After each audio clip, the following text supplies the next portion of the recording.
ورحمة الله وبركاته. الحمد لله الذي جعل الشمس والقمر بحسبان والنجم والشجر يسجدان وفضل زمانا على زمان كما فضل مكانا على مكان وإنسانا على إنسان ونشهد أن لا إله إلا الله وحده لا شريك له ونشهد أن سيدنا ومولانا محمدا عبده ورسوله أرسله بالحق بشيرا ونذيرا بين يدي الساعة من يطع الله ورسوله فقد رشد ومن يعصهما فإن الله لا يضر إلا نفسه ولا يضر الله شيئا فأعوذ بالله من الشيطان الرجيم بسم الله الرحمن الرحيم والذين جاءوا من بعدهم ويقولون ربنا اغفر لنا ولإخواننا الذين سبقونا بالإيمان ولا تجعل في قلوبنا غلا للذين آمنوا ربنا إنك رؤوف رحيم. وقال النبي صلى الله عليه وسلم اللهم بارك لنا في رجب وشعبان وبلغنا رمضان. عن أبي موسى الأشعري رضي الله عنه عن النبي صلى الله عليه وسلم قال إن الله لا يطلع إلى خلقه في ليلة النصف من شعبان فيغفر لجميع خلقه إلا لمشرك أو مشاحن رواه ابن ماجه. وقال الله تبارك وتعالى في كلامه المجيد بسم الله الرحمن الرحيم إنا أنزلناه في ليلة مباركة إنا كنا منذرين. وقال الله تعالى في شأن حبيبه ومعشوقه مخبرا وعامرا إن الله وملائكته يصلون على النبي يا أيها الذين آمنوا صلوا عليه وسلموا تسليما.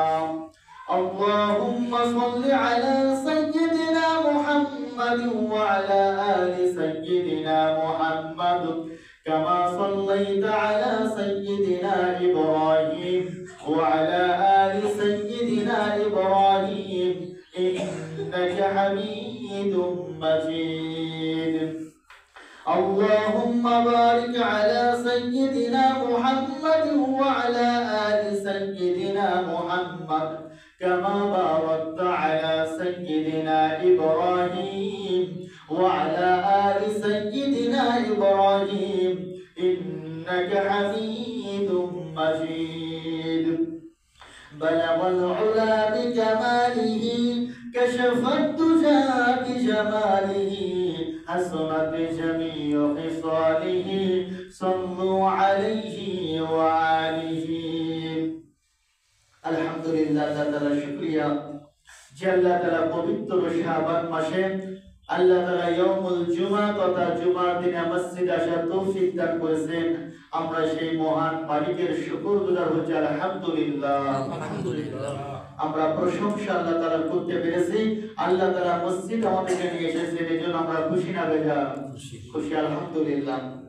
আমরা প্রথমে যে দোয়াটি পাঠ করব, নবীজি সাল্লাল্লাহু আলাইহি সাল্লাম রজব থেকে শুরু করে শাবানের শেষ পর্যন্ত যে দোয়াটা পাঠ করতে আমরা সবাই বলি, আল্লাহুম্মা বারিক লানা ফি রজব ওয়া শাবান ওয়া বাল্লিগনা রমাদান।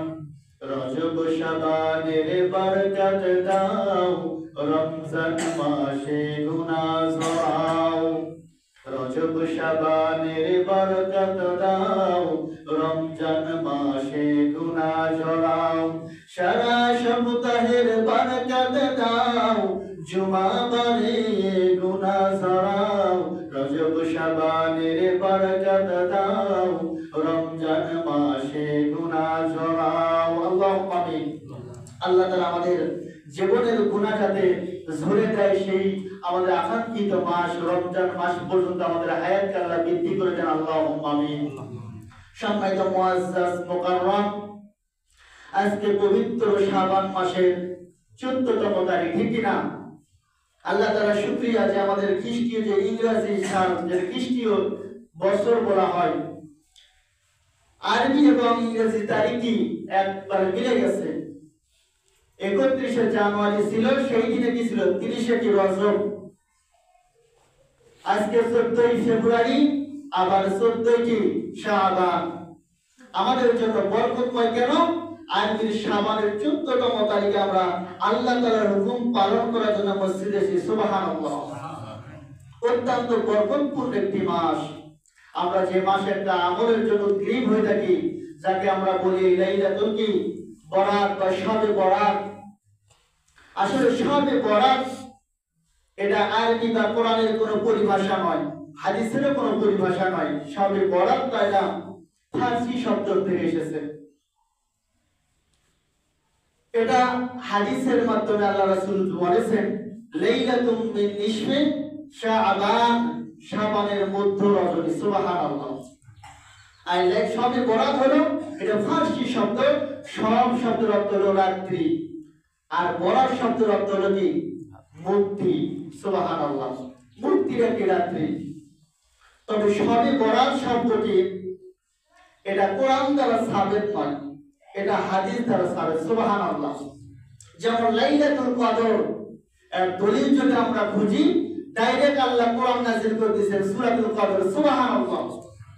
কিন্তু এই শবে বরাত যদি আমরা দলিল খুঁজতে যাই, কোরআনে কোনো দলিল নাই, তবে একটা হাদিসের মাধ্যমে আল্লাহ রাসূল সাল্লাল্লাহু আলাইহি সাল্লাম কি এই শবে বরাতের কথা বলেছেন। সুবহানাল্লাহ। তাহলে এই শবে বরাতের করণীয় এবং বর্জনীয় কি? আমরা শবে বরাত উদযাপন করি তো, আপনারা তো করেন এখানে। তবে এই বিষয়ে কিছু সুস্পষ্ট আলোচনা আমাদের জানা দরকার। হয়তো অতীতে আমাদের জীবন অনেক ভুল হয়ে গেছে, বিদআত হয়ে গেছে। হয়তো আমরা সওয়াবের জন্য কিছু কাজ করেছি, দেখা গেছে গুনাহ হয়ে গেছে, ঠিক কিনা? আমরা এমন ভাবে কাজ করব যাতে গুনাহ না হয়, যাতে আমাদের কি সওয়াব হয়, ঠিক কিনা? সেইভাবে কাজ করতে হবে। এই শবে বরাত সম্পর্কে কোরআনে একটা আয়াত বলা হয় সূরাতুল দুখানের।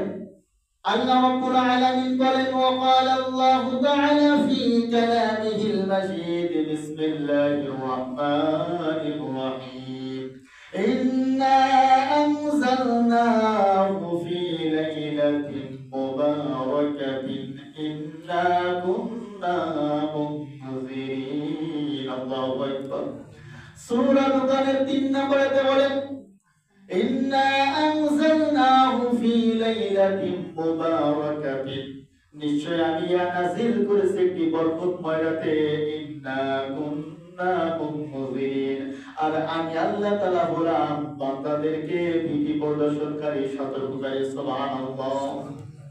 আল্লাহ তাআলা বান্দাদেরকে ভয় প্রদর্শন করেন, সতর্ক করেন কোরআনের মাধ্যমে। কারণ আল্লাহ তাআলা মানুষকে মহাগ্রহ করে সৃষ্টি করেছেন, মানুষকে বড় ভালোবেসে সৃষ্টি করেছেন, এই মানুষ যাতে গোমরাহির মধ্যে না যায়, পথভ্রষ্ট যাতে না হয়, এই জন্য আল্লাহ তাআলা তার পবিত্র কোরআনের মাধ্যমে বান্দাদেরকে সতর্ক করেছেন। সুবহানাল্লাহ। কি সতর্ক করেছেন? বান্দাদের কোন আমল কোন কাজ করতে হবে আল্লাহ কোরআনে বলে দিয়েছেন, আর কোন কাজ কোন আমল করা যাবে না এটা কোরআনের মাধ্যমে নিষেধ করেছেন। কোরআনে যে আলোচনা স্পষ্ট হয় নাই, নবীজি হাদিসের মাধ্যমে উম্মতদেরকে জানিয়ে দিয়েছেন, ঠিক কিনা? এই সূরাতুল দুখানের 3 নম্বর আয়াত, তাবি হযরত ইকরামা রাদিয়াল্লাহু তাআলা উনি বলেন যে এই আয়াতের ব্যাখ্যায় আল্লাহ তাআলা এই বরকতময় রাত্রি বলে শবে বরাতকে বুঝিয়েছেন। একজন তাবি ইকরামা রাহমাতুল্লাহ বলেছেন, কিন্তু অন্যান্য তাবিঈন বলেছেন না, এই বরকতপূর্ণ মুবারাকান বলে আল্লাহ তাআলা শবে কদরকে বুঝিয়েছেন। সুবহানাল্লাহ। এটা নিয়ে মতভেদ রয়েছে। তাফসীর হলো ব্যাখ্যা, কোরআনের একটা অর্থ, একটা মুফাসসির একটা কি ব্যাখ্যা প্রদান করেছে। তবে অধিকাংশের ব্যাখ্যা হলো যে কোরআনের সূরা দুখানের 3 নম্বর আয়াত এটা শবে বরাতের কোন ঘটনা না, এটা আল্লাহ তাআলা সূরা লাইলাতুল কদরকে বুঝিয়েছেন। সুবহানাল্লাহ। তবে একটি হাদিসের মাধ্যমে আল্লাহ রাসূল জানিয়ে দিয়েছেন, হযরত আবু মুসা আশআরী রাদিয়াল্লাহু তাআলা থেকে বর্ণিত আছে এবং মুআয ইবনে জাবাল রাদিয়াল্লাহু তাআলা থেকে বর্ণিত আছে, এবং এরকম 8 জন সাহাবীর মাধ্যমে একটি হাদিস বর্ণনা হয়েছে।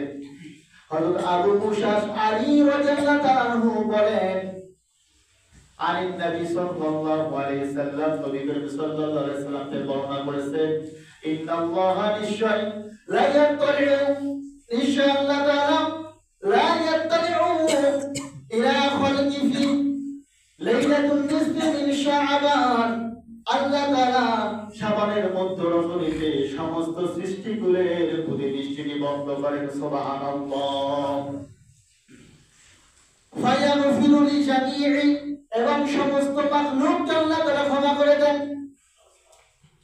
লিখালকি ইল্লা লিলমুশরিকিন, তবে তাদেরকে ব্যতীত যারা মুশরিক আর মুশাহিদিন এবং যারা একজন মুসলমানের বিরুদ্ধে হিংসা বিদ্বেষে লিপ্ত থাকে, এই দুই শ্রেণীর মানুষকে আল্লাহ তাআলা সমস্ত মানুষকে ক্ষমা করে দেন। সুবহানাল্লাহ। রাওয়াহু ইবনে মাজাহ, হাদিস ইবনে মাজাহ শরীফের 1390 নম্বর এবং সহিহ হিব্বানের 5665 নম্বর হাদিসে সহিহ সনদে বর্ণিত হয়েছে, এই রাত্রি যখন আসে শাবানের মধ্য রজনী, আল্লাহ তাআলা তার দৃষ্টি সমস্ত মাখলুকের দিকে করে এবং সবাইকে ক্ষমা ঘোষণা করে। আল্লাহ তাআলা ঘোষণা করে দেন, আজকে সমস্ত বান্দাকে ক্ষমা করে দিলাম, তবে দুই শ্রেণীর বান্দা, এক শ্রেণীর বান্দা হলো যারা মুশরিক, আল্লাহর সাথে শিরক করে, আর 2 নাম্বার হলো যারা হিংসা বিদ্বেষ করে। এই দুই শ্রেণীর মানুষকে ছাড়া আল্লাহ সমস্ত মানুষকে ক্ষমা করে দেন। সুবহানাল্লাহ। তবে লক্ষণীয় বিষয় হলো আমরা মুসলমান, শিরক করি কিনা আমরা? যদি আমরা শিরকের মধ্যে লিপ্ত থাকি তাহলে আল্লাহ তাআলা আমাদেরকে ক্ষমা করবেন না।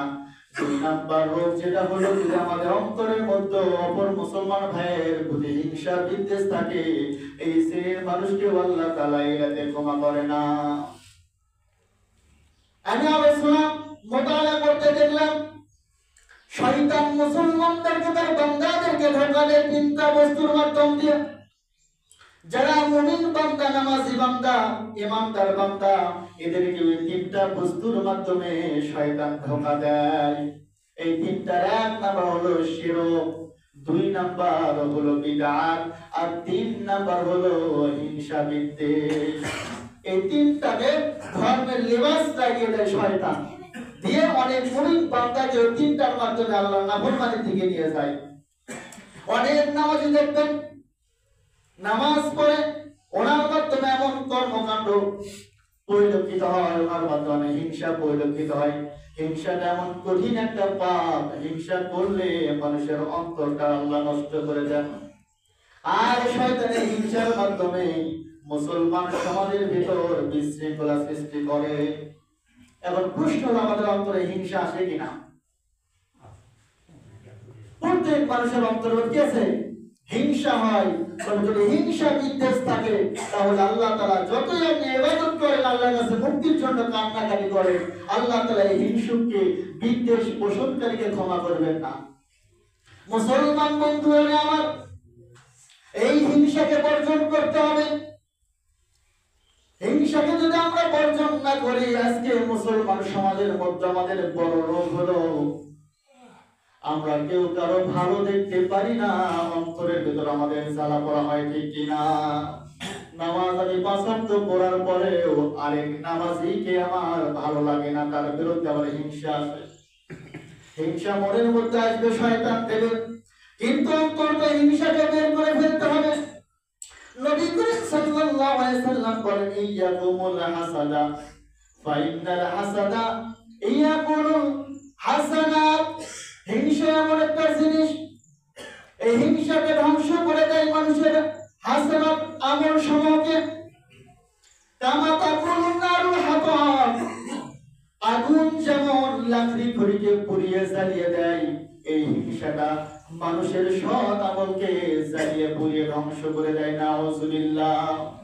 কারণ দুনিয়াতে অনেক পাপ আছে, কেউ যদি সেই পাপগুলো করে, গান বাজনা পাপ, অন্যান্য যত অশ্লীল কাজ পাপ, ওই পাপ করলে কিন্তু ভালো আমলকে আল্লাহ নষ্ট করে দেন না।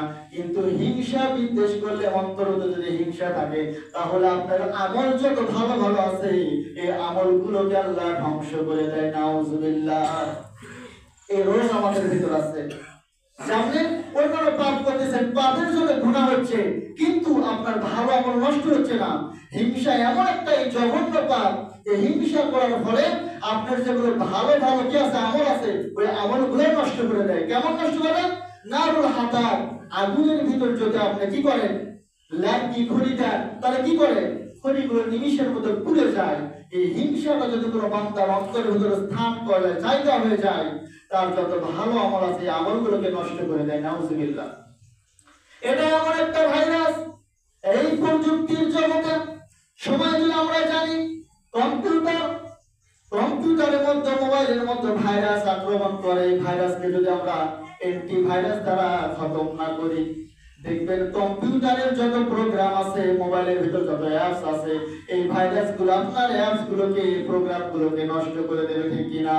আপনার অনেক ডকুমেন্ট কম্পিউটার আছে, এই ভাইরাসগুলো কম্পিউটারের ডকুমেন্টগুলো দিয়ে ফেলায়। এই জন্য এই ভাইরাস থেকে রক্ষা করার জন্য কম্পিউটারকে অ্যান্টিভাইরাস প্রদান করা হয়। মুসলমানদের মধ্যে বড় একটা ভাইরাস হলো এই হিংসা বিদ্বেষ। অনেক নামাজি রয়েছে, অনেক ভালো মুসল্লি রয়েছে, তার অন্তরের ভিতরে হিংসা থাকার কারণে ৫ ওয়াক্ত নামাজ আদায় করে, অনেক আমল করে, কিন্তু হিংসা বিদ্বেষ থাকার কারণে তার সমস্ত আমল পুড়ে শেষ হয়ে যায়। তাহলে আমরা শুধু আমলই করতেছি, কিন্তু আমল যে ধ্বংস হচ্ছে, এদিকে আমরা তাকাচ্ছি না। ধরেন একটা বাড়ি নির্মাণ করতেছেন মিস্ত্রি দিয়ে, আপনি নির্মাণ করে সামনে যাচ্ছেন, পিছনে একটা ওয়াল ভেঙে ফেলাচ্ছে, লাগাচ্ছে কি কোনো? আপনি তাকাইতে হবে, নির্মাণ করে যাচ্ছে, আমার ওয়াল, দেয়াল ঠিক মতো আছে না, ভেঙে পড়ে যাচ্ছে, ঠিক কিনা? যদি আমরা বোঝার মধ্যে নির্মাণ করে সামনে একজন, পিছনে একজন ভেঙে দিচ্ছে, এই বাড়ি কি কোনোদিন নির্মাণ হবে? মুসলমান বন্ধুরা আমার আমি ৫০ বছর ৬০ বছর করলাম, কিন্তু আমার আমলের ভিতর এমন কিছু আমল হয়ে গেল, হিংসা বিদ্বেষে অন্তরটা আমার নষ্ট হয়ে গেল। অন্য ভাইয়ের ভালো দেখলে আমার অন্তরের ভিতর ভালো লাগে না। এটা একটা রোগ, এটা আমাদের বিবেচনা করতে হবে। যদি অন্যের ভালো দিকে অন্তরের ভিতর আমার জ্বালা পোড়া করে, বুঝতে হবে অন্তরের সমস্যা আছে, হিংসা বিদ্বেষ আছে। এই জন্য তওবা করে ওই ভাইয়ের জন্য সঙ্গে সঙ্গে দোয়া করতে হবে। সুবহানাল্লাহ। যে কোন ভাইয়ের প্রতি খারাপ ধারণা আসতেছে, তার দেখলে আমার হিংসা, সে এগিয়ে যাচ্ছে, আপনার অন্তরের ভিতর জ্বালা পোড়া হয়, তাহলে কি করতে হবে? তার জন্য দোয়া করতে হবে, আল্লাহ এই জ্বালা পোড়া থেকে আমাকে পরিত্রাণ দেন, আমার অন্তরকে সাফা করে দেন। সুবহানাল্লাহ। মুসলমান বন্ধুরা আমার, হযরত জুবাইর ইবনে আওয়াম রাদিয়াল্লাহু তাআলা মধ্যে বর্ণিত, তিনি বলেন নবীজি সাল্লাল্লাহু আলাইহি সাল্লাম বলেছেন, তোমাদের মধ্যে পূর্ববর্তী উম্মতের একটা ভাইরাস সংক্রমিত হয়েছে, যে কারণে পূর্ববর্তী উম্মতরা ধ্বংস হয়ে গেছে। সেই ভাইরাস হলো তোমাদের অন্তরের ভেতরে হিংসা বিদ্বেষ। এই হিংসা বিদ্বেষের কারণে পূর্ববর্তী জাতিরা কি হয়েছে? ধ্বংস হয়েছে। ওই ভাইরাসটা আমাদের উম্মতের ভিতর কি রয়ে গেছে। অতএব তোমাদের অন্তর থেকে এই হিংসা বিদ্বেষকে ছুঁড়ে ফেলতে হবে। যদি হিংসা বিদ্বেষকে ছুঁড়ে ফেলতে না পারো, তাহলে কিন্তু অন্তরের সমস্ত এই আমলগুলো নষ্ট হয়ে যাবে, ভালো আমলগুলো আল্লাহ তাআলা নষ্ট করে দেবে। নবীজি সাল্লাল্লাহু আলাইহি সাল্লাম বলেন, তোমরা কখনো ইমানদার হতে পারবে না যতক্ষণ না তোমরা একে অপরকে ভালো না বাসবে। নবীজি বলেন, আমি কি তোমাদেরকে জানাই দেব না এমন একটি আমলের কথা, এমন একটি ব্যবসার কথা, যে আমল করলে, যে কাজটি করলে তোমাদের ভিতরে ভালোবাসা বৃদ্ধি হবে, তা হলো আফসুস সালাম বাইনাকুম। সুবহানাল্লাহ। তোমাদের মধ্যে বেশি বেশি সালামের প্রসার ঘটাও। সুবহানাল্লাহ। এই হিংসাকে দূর করার একটা মাধ্যম হলো কি? সালাম বেশি বেশি দিতে হবে। সুবহানাল্লাহ। যখন একজনকে বেশি বেশি সালাম দেবেন, তার প্রতি মহব্বত সৃষ্টি হবে। দেখবেন, যদি শত্রু হয় আপনি সালাম দেবেন, অপরিচিত মানুষের যদি 3 দিন দেখা হয়, 3 দিন আপনাকে সালাম দেয়, ওই মানুষের প্রতি আপনার একটা আলাদা মহব্বত সৃষ্টি হবে, ঠিক কিনা? কিন্তু সালামের প্রচলন আমাদের খুব কম, হিংসা বেশি, কিন্তু সুন্নাত আমরা পালন করি না। বেশি করে আপনাকে মানুষকে সালাম দিতে হবে। নবীজি বলেন, যদি সালাম তোমরা বেশি বেশি দাও, তাহলে হিংসা অন্তর থেকে চলে যাবে, আর মুসলমান ভাইয়ের প্রতি মহব্বত ভালোবাসা সৃষ্টি হবে। আর মহব্বত ভালোবাসা সৃষ্টি হলে তোমরা পরিপূর্ণ ঈমানদার হবে, আর পরিপূর্ণ ঈমানদার হলে তোমরা জান্নাতে প্রবেশ করবে। সুবহানাল্লাহ। আমরা আমলগুলো করি কেন? আমাদের লক্ষ্য কি? আমরা জান্নাতে যেতে চাই, ঠিক কিনা? কিন্তু জান্নাতে যাইতে হলে আমাদের হিংসা মুক্ত, অহংকার মুক্ত, শিরক মুক্ত আমল দরকার, ঠিক কিনা? কারণ শিরকের গুনাহ করলে আল্লাহ তাআলা তাকে কখনো ক্ষমা করবে না। কেউ যদি শিরক করে, একে ক্ষমা করবে না যতক্ষণ না সে তওবা করবে। তওবা করতে হবে অন্তর থেকে, যে আল্লাহ আর শিরক করব না।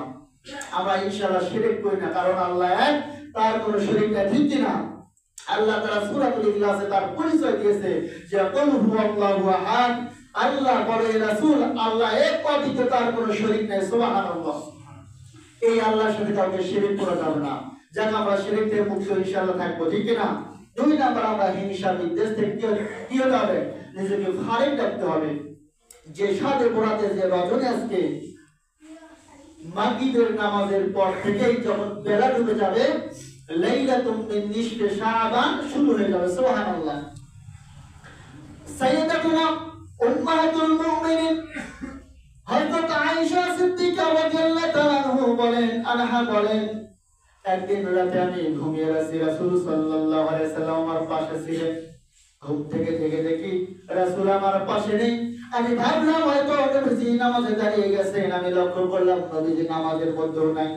আমি দরজা খুলে ঘরের বাইরে গেলাম, দেখলাম নবীজি জান্নাতুল বাকিতে তার সাহাবীদের কবরস্থানে দাঁড়িয়ে দোয়া করতেছেন। সুবহানাল্লাহ। বিশ্বনবী জনাব মুহাম্মদ রাসূলুল্লাহ সাল্লাল্লাহু আলাইহি ওয়াসাল্লাম বলেন, আয়েশা, তুমি কি এটা ভেবেছো আমি তোমার হক নষ্ট করব? কারণ আয়েশা রাদিয়াল্লাহু আনহা ভেবেছেন হয়তো তিনি অন্য কোন স্ত্রীর কামরায় গিয়েছেন। নবীজি বলেন, আয়েশা, আমি কখনো তোমার হক নষ্ট করব না, অন্য কোন বিবিদের কামরায় যাই নাই। আজকে জানো গেছে কোন রজনী? আয়েশা রাদিয়াল্লাহু আনহা বলেন, আল্লাহু ওয়া রাসূলুহু আলাম, ইয়া রাসূলুল্লাহ, ইয়া হাবিবাল্লাহ, আল্লাহ এবং তার রাসূল ভালো জানে। সুবহানাল্লাহ। নবী জানাই দিলেন, আয়েশা, আজকে লাইলাতুম মিন নিসফি শাবান, শাবান মাসের মধ্য রজনী, এমন একটা রাত্রি যে রাত্রিতে আল্লাহ তাআলা বান্দার জীবনের গুনাহ খাতা মাফ করে দেন। সুবহানাল্লাহ। এই হাদিসটা বর্ণিত সহিহ সূত্রে। অনেকে বলে লাইলাতুল বরাত বলে কিছু নাই, শবে বরাত বলে কিছু নাই। এটা বলাও ঠিক না, আবার শবে বরাতকে বাড়াইতে অতিরঞ্জিত করা এটাও ঠিক না। ব্যালেন্স ঠিক রাখতে হবে। কেউ যদি শবে বরাতকে বলতে লাইলাতুল কদরের উপর নিয়ে যায়, তাহলে কি ঠিক হলো? এটা ভুল। আবার কেউ যদি বলে শবে বরাত বলে কিছুই নাই, এটাও ভুল। অতএব আমাদেরকে কি সঠিকটা মানতে হবে। আমরা বাড়াবাড়ি করব না, সারাসারি করব না। শাবান মাস হলো এমন একটি মাস যে মাসে নবীজি সাল্লাল্লাহু আলাইহি সাল্লাম বেশি বেশি সাওম পালন করতেন। সুবহানাল্লাহ। নফল ইবাদত করতেন। এখন অনেকে বলে যে শাবান মাসে কোনো আমল নাই, এই শবে বরাত বলে কিছু নেই, আমরা তাদের কথাকে মানি না, তাদের সাথে একমত না। আবার অনেকে এই মাসে এই দিনে আমল করতে করতে এই দিনকে একবার অনেক উচ্চে নিয়ে যায়, তাদের সাথে আমরা একমত নয়, ঠিক কি না? কারণ নফল ইবাদত কখনো একটা ফরজের সময় হলে সারা জীবন নফল ইবাদত করছে একটা ফরজের সমতুল্য হবে না। আবার এই লাইলাতুল শবে বরাতকে লাইলাতুল কদরের উপরে নিয়ে যাওয়া যাবে না, কারণ লাইলাতুল কদর এমন একটি রাত্রি যে ঘোষণা আল্লাহ তাআলা স্বয়ং কোরআনের মধ্যে আয়াত নাযিল করে। সুবহানাল্লাহ। ইন্না আনজালনাহু ফি লাইলাতুল কদর, আল্লাহ তাআলা বলেন নিশ্চয় আমি তোমাদের জন্য এমন একটি রাত্রি দিয়েছি, সেটা হলো লাইলাতুল কদর। সুবহানাল্লাহ। শবে বরাত এটা হাদিস দ্বারা সাবিত, তবে লাইলাতুল কদরের চাইতে বেশি মর্যাদা কি এই শবে বরাতের নয়। তবে আমরা আমল করব নফল আমল। সম্মানিত মুআজ্জাজ মুহতারাম, যে কথা আমি বলতে চাচ্ছিলাম যে রাসূল সাল্লাল্লাহু আলাইহি সাল্লাম শবে বরাতের রাত্রি শাবান মাসের 14তম রাত্রি তিনি কবরস্থানে গিয়ে দোয়া করলেন। আয়েশা রাদিয়াল্লাহু তাআলা আনহা বললেন যে আজকে কি রাত্রি জানো? আয়েশা রাদিয়াল্লাহু তাআলা আনহা বললেন, ইয়া রাসূলুল্লাহ আমি জানি না, আল্লাহ এবং তার রাসূলই ভালো জানেন। যখন রাসূল সাল্লাল্লাহু আলাইহি ওয়াসাল্লাম শবে শাবানের 14তম দিবাগত রাত্রি একটা বরকতময়। সুবহানাল্লাহ। তবে এখানে বিভিন্ন বিষয় নবীজি তো সাহাবীদের ডাক দিয়ে একত্র করে জমা করে বর্ণনা করতে পারতেন, ঠিক না? অনেক আয়োজন করতে পারতেন, কিন্তু এটা করলেন না কেন? আসলে এটার দরকার ছিল না। উনি যেহেতু জানানোর দরকার নফল হাদিস ওনার স্ত্রীকে জানিয়ে দিয়েছেন, সেখান থেকে আমরা হাদিস পেয়েছি। এই রাতে মহামারী অনেক বড় আয়োজন করার দরকার নাই, অনেক কিছু করার দরকার নাই, ঠিক না? এখন বিগত আমরা অনেকে অনেক কিছু করেছি, আমাদের পূর্বপুরুষ যারা ছিল বা আমরা ছোটবেলায় দেখেছি এই রাত্রে হালুয়া রুটি পোলাও কর্মা এগুলো আয়োজন করা হয়। আচ্ছা, হালুয়া রুটি কি খাওয়া জায়েজ না হারাম? বলেন। জায়েজ, হালাল খাদ্য, রুটি সব কিছু হালাল, কিন্তু এই উদ্দেশ্যে করে কোনো কিছু শবে বরাত মানে যে হালুয়া রুটি এটা না, রুটি খাইতে হবে এটা না, এটা একটা নফল ইবাদত। আপনি আপনার মতো নফল ইবাদত করতে পারেন, একাও করতে পারেন। এখন পরে আমরা মসজিদে আলোচনা করি এই বিষয়ে কি বলবেন, এই বিষয়েও কথা বলবো ইনশাআল্লাহ তাআলা। এখন যেহেতু আমরা নবীজির অনেক পরে কি উম্মত হিসেবে দুনিয়াতে এসেছি, আমাদের ইলম কালাম কম, আমরা কোরআন পড়তে পারি না, নামাজ সঠিকভাবে জানি না।